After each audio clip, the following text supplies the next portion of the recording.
구약 성경 18쪽 창세기 16장 1절부터 5절까지의 말씀을 봉독합니다. 아브라함의 아내 사레는 출산하지 못하였고 그에게 한 여종이 있으니 애굽 사람이요 이름은 하갈이라. 사레가 아브라함에게 이르되 여호와께서 내 출산을 허락하지 아니하셨으니 원하건대 내 여종에게 들어가라. 내가 혹 그로 말미암아 자녀를 얻을까 하노라 하매 아브라함이 사레의 말을 들으니라. 아브라함의 아내 사레가 그 여종 애굽 사람 하갈을 데려다가 그 남편 아브라함에게 처부러 준 때는 아브라함이 가나안 땅에 거주한 지 10년 후였더라. 아브라함이 하갈과 동침하였더니 하갈이 임신하매 그가 자기의 임신함을 알고 그의 여주인을 멸시한지라. 사레가 아브라함에게 이르되 내가 받은 모욕은 당신이 받아야 옳도다. 내가 나의 여종을 당신의 품에 거두었거늘 그가 자기의 임신함을 알고 나를 멸시하니 당신과 나 사이에 여호와께서 판단하시기를 원하노라. 아멘. 오늘 성경의 말씀 창세기 16장은 하갈 그리고 또 사레 그리고 아브라함 세 사람의 이야기인데, 창세기 16장에서는 사라의 아브라함의 아내 사레의 절망을 우리에게 보여주고 있습니다. 창세기 15장은 아브라함의 절망을 이야기하고 있고, 또 창세기 16장에서 사라의 절망의 상태를 우리에게 잘 보여주고 있습니다. 창세기 15장에서는 어땠습니까? 아브라함이 깊은 절망에 빠져 있었습니다. 그는 텐트 안에서 나는 여기서 끝났다. 내가 아이를 낳을 수는 없을 것 같다. 내가 하나님께서는 약속을 주셨지만 나로 큰 민족을 이루게 할 것이다 라고 하는 약속을 주셨지만, 그러나 자기가 볼 때, 현실을 볼 때 자기의 몸 상태, 내 나이가 85세고 그리고 사라는 지금 75세가 되었는데 사라는 경수가 끊어지고 생리가 끊어져서 아이를 낳을 수 없다라고 하는 이 지극히 현실적인 문제 앞에서 아브라함은 낙심하고 있었습니다. 하나님은 아브라함에게 말씀하셨지만, 그리고 지금까지 인도해 주시면서 아브라함을 많이 축복해 주셨지만은 아브라함은 딱 한 가지만을 생각하고 있습니다. 그것은 뭐냐면 나에게는 자식이 없다. 이것을 아브라함이 묵상하고 있었던 것입니다. 절망이다. 그러니 나는 대안을 생각을 한 것이죠. 하나님의 약속이 나를 통해서, 사라를 통해서, 사라가 자식을 낳아서 그것을 통해서 하나님의 역사가 이루어지면 참 좋겠지만 그렇게 되기가 어려울 것 같으니까 인간적인 판단을 한 겁니다. 어떻게 했습니까? 나의 종 엘리에셀, 저 엘리에셀은 다메섹에서 아브라함이 사온 노예입니다. 근데 너무 지혜롭고 똑똑하고 충성스럽고 일을 잘 처리하고, 그러니 나는 불가능하니까 이 엘리에셀을 나의 후사로 삼아서 엘리에셀을 통해서 큰 민족이 이루어지겠지, 이렇게 그렇게 생각을 하고 있었는데, 이건 참 아브라함에게는 깊은 절망이었죠. 근데 하나님께서 나타나셔서 아브라함아, 나는 너의 방패고 지극히 큰 상급이다, 이렇게 말씀을 하셨잖아요. 그래서 15장 2절에 아브라함이 대답하죠. 하나님, 나에게는 자식이 없습니다. 하나님이 나에게 지극히 큰 상급이라고요? 저에게는 자식이 없습니다. 이렇게 반응을 하고 있는 것입니다. 하나님은 아브라함에게 많은 것을 주셨어요. 많은 축복을 주셨어요.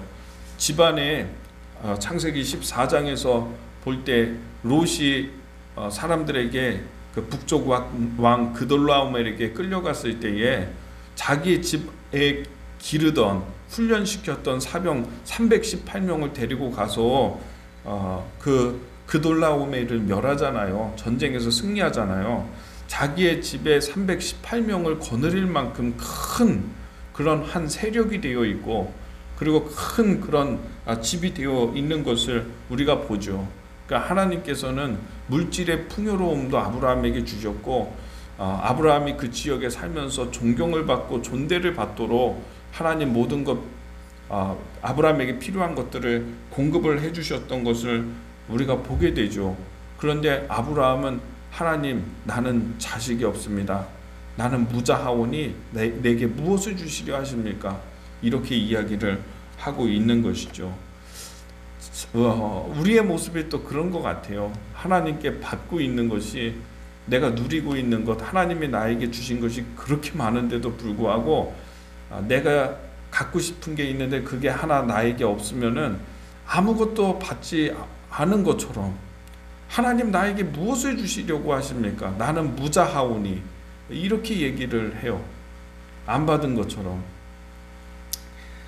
그래서 하나님께서 아브라함을 텐트 밖으로 인도하시면서 저 하늘에 별들을 한번 세워보아라. 저 무수히 많은 별처럼 너의 자손이 많아지게 될 것이다. 시청각 교육을 하나님이 하셨죠. 다시 아브라함이 하나님을 믿습니다. 그리고 하나님께서는 그 믿음을 의로 여기셨습니다. 그리고 창세기 15장의 뒷부분에 보면은 하나님과 아브라함이 언약을 체결하는 장면을 나오죠. 소와 염소와 짐승을 반으로 쪼개고 아브라함이 기다립니다. 하나님께서 불로써 임하시고 다시 아브라함에게 약속을 주시는 그런 장면이 나오죠. 그러니까 정말 은혜의 장면이 나온 거예요. 15장에서 아브라함은 절망했는데 하나님께서 오셔서 다시 약속해 주시고 아브라함이 믿음을 가질 수 있도록 증거도 주시고 이렇게 했던 거죠. 그래서 아브라함은 믿음이 충만해진 거죠. 근데 이제 16장에서는 이제 누가 문제냐면 아브라함의 아내 사라가 문제가 된 겁니다. 아브라함은 막 충만했는데 사라는 그러지 못한 거죠.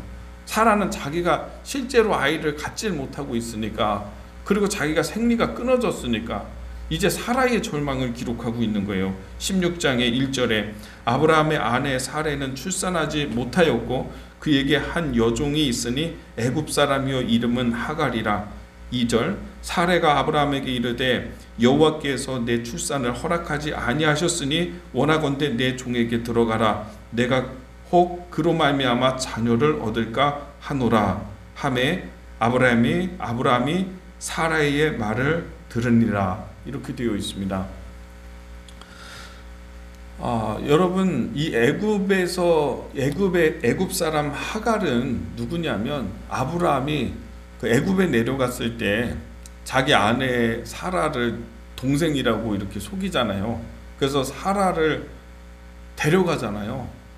애굽의 왕이 자기의 아내로 맞이해 갑니다. 이때 아브라함에게 금과 은과 많은 폐물을 주고 선물을 주는데 그때 노비도 줬습니다. 노비를 주었을 때 그때 받은 게 하갈이에요. 이 그때 받은 하갈이 지금 여기에서 문제가 된 거예요. 자기가 임신하지 못할 것 같으니까 사라가 어떻게 합니까? 아브라함에게 나의 여종 하갈에게 들어가서 그를 첩으로 맞이해서 그를 통해서 자녀를 출산하자, 이런 계획을 이야기를 한 것이죠. 여러분, 사람은요, 우리가 그런 것 같아요. 믿음의 사람이라고 하면서 믿음을 가지고 산다고 하면서 막 하나님이 은혜 주시고 그러면은 충만하다가 그러다가 현실로 돌아가면은 또다시 절망하고 하나도 달라지지 않고 변화되지 않는 현실을 보면서 난 여기까지야. 이제 더 이상 어떤 변화가 일어날 수가 없어. 여기가 끝인가 봐. 우린 자꾸 피오리어드를 찍어요. 마침표를 찍는다고. 이게 끝이야. 절망이야. 끝이야. 이렇게 얘기를 해요. 그러나 인간은 그렇게 피오리어드를 찍지만, 여기까지야 라고 하지만 하나님은 피오리어드를 찍지 않아요.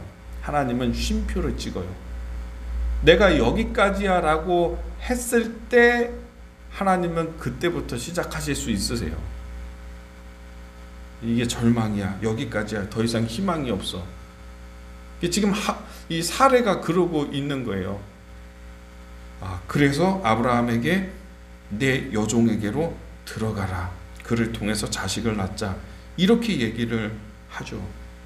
저는요, 오늘 같이 영상을 보시는 여러분들, 마침표를 찍지 마십시오.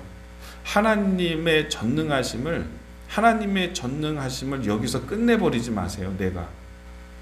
그리고 단정해서 말하지 마세요. 믿음의 사람은 항상 단정해서 말하면 안 돼요. 여기까지야. 끝났어. 하나님이 마침표를 찍기 전까지는 항상 쉼표인 거예요. 하나님이 마침표 찍으셨나요, 정말? 내가 볼 때 내 눈에 현실이 마침표를 찍어버리는 거죠. 사실 그것도 마침표가 아닌데도 불구하고 현실적인 상황을 내가 보고 판단하고서는 내가 찍는 거죠. 이제 여기가 끝이구나. 하나님 거기서 시작하잖아요. 이스라엘 백성들이 가나안 땅 향해 갈 때 뒤에서는 애굽의 군대가 쫓아오고 앞에는 이 홍해 바다가 가로막혀 있을 때 백성들이 마침표를 찍잖아요. 우리 여기서 다 죽는구나. 여기서 우리 다 멸망하는구나. 여기서 우리가 다 끝나버리는구나. 근데 하나님은 어떻게 하십니까? 홍해 바다를 갈라서 자기 백성을 다 안전하게 건너가게 하시잖아요. 우리가 마침표를 찍는 순간 하나님은 쉼표를 찍는 거예요. 믿음의 사람은요, 마침표 찍는 얘기하면 안 돼요. 끝났어, 안 됐어, 절망이야, 이런 얘기하면 안 되는 것을 오늘 이 사건을 통해서 보게 되는 것입니다.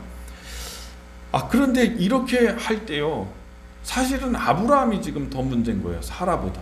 아브라함은 하나님께로부터 언약도 받았고 증거도 받았고 성령의 충만한 역사도 받았고 하나님이 시청과 교육도 시켜주셨고, 아내가 사라가 그렇게 절망 가운데에서 내 아내에게로, 그 종에게, 여종에게 들어가, 이렇게 얘기를 했을 때 아브라함은 그렇게 반응하면 안 되죠.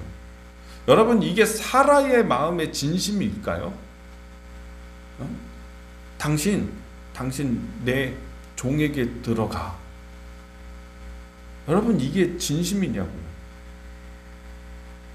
아니에요. 그렇게 얘기하기도 하잖아요, 우리는. 그러나 아브라함은 그것을 허락하고 그렇게 따르면 안 되는 것이죠. 여보, 당신이 절망할 만한 거 내가 알아. 낙심할 만한 거 알아. 그러나 하나님을 믿어야 돼, 우리는. 그렇죠? 이렇게 했어야 하지만은 아브라함은 또 이런 흔들리는 모습을 우리가 보게 되는 것이죠. 결국은 어떻게 됩니까? 사라도 아브라함도 함께 모두 고통을 당합니다. 4절에 아브라함이 하갈과 동침하였더니 하갈이 임신함에 그가 자기의 임신함을 알고 그의 여주인을 멸시한지라. 사라가 이렇게 나올 줄은 몰랐던 거죠. 하갈이 임신하고서 하갈이 자기의 여종이 임신하니까요, 자기를 멸시하는 거예요.